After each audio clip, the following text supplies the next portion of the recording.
સરકારની નિષ્ફળતાનું ઉદાહરણ શકરેશ્વર મહાદેવના 600 વર્ષ પૌરાણિક મંદિરની નર્મદામાં જળ સમાધિ। ભરૂચ જિલ્લાના ઝઘડિયા તાલુકામાં નર્મદા નદીના તટે ઘણા પૌરાણિક મંદિરો આવેલા છે, જે પૈકી વઢવાણા ગામે આવેલા 600 વર્ષ પૌરાણિક શકરેશ્વર મહાદેવનું મંદિર ગત રાત્રે નર્મદા નદીમાં ધસી પડ્યું હતું। સ્થાનિક નેતાગીરી અને સરકારની ભયંકર બેદરકારીના કારણે લાખો હિન્દુઓની આસ્થાના કેન્દ્ર સમાન આ પ્રાચીન મંદિરનું અસ્તિત્વ જ ખતમ થઈ જતા લોકોમાં ભારે રોષ ભભૂકી ઉઠ્યો છે।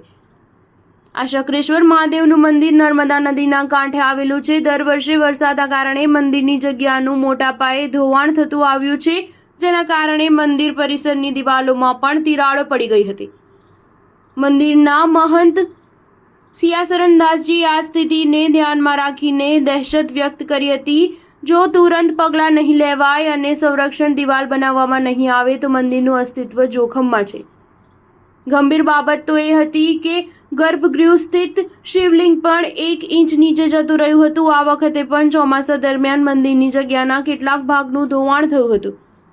દરમિયાન ગત રાત્રે ભેખડનું ધોવાણ થતાં શકરેશ્વર મહાદેવ મંદિર આખું નર્મદા કિનારા પરથી નદીમાં ધસી પડ્યું હતું। આ દુર્ઘટનાના પગલે દોડધામ મચી ગઈ હતી અને મહંત સિયાસરણદાસજી તથા વઢવાણાના ગ્રામજનોએ જીવના જોખમે શિવલિંગ અને શિવ પરિવારની પ્રતિમાઓ ઉપરાંત પવિત્ર સામગ્રીઓ બચાવી લીધી હતી। મહંત અને ગ્રામજનો આ ઘટનાથી ભારે નારાજ થયા છે। તેઓનું કહેવું છે કે મંદિરને બચાવવા માટે ઝઘડિયાના ભાજપાના ધારાસભ્ય રીતેશ વસાવા અને ભાજપના સાંસદ મનસુખ વસાવા, ભાજપાના જિલ્લા પ્રમુખ મારુતિસિંહ અટોદરિયાને અવારનવાર ટેલિફોનિક અને લેખિતમાં જાણ કરી પ્રોટેક્શન વોલ બનાવવા રજૂઆત કરી હતી, પરંતુ વહીવટીતંત્ર તથા નેતાઓ વાયદાઓ જ કરતા રહ્યા અને મંદિરની જળ સમાધિ થઈ ગઈ।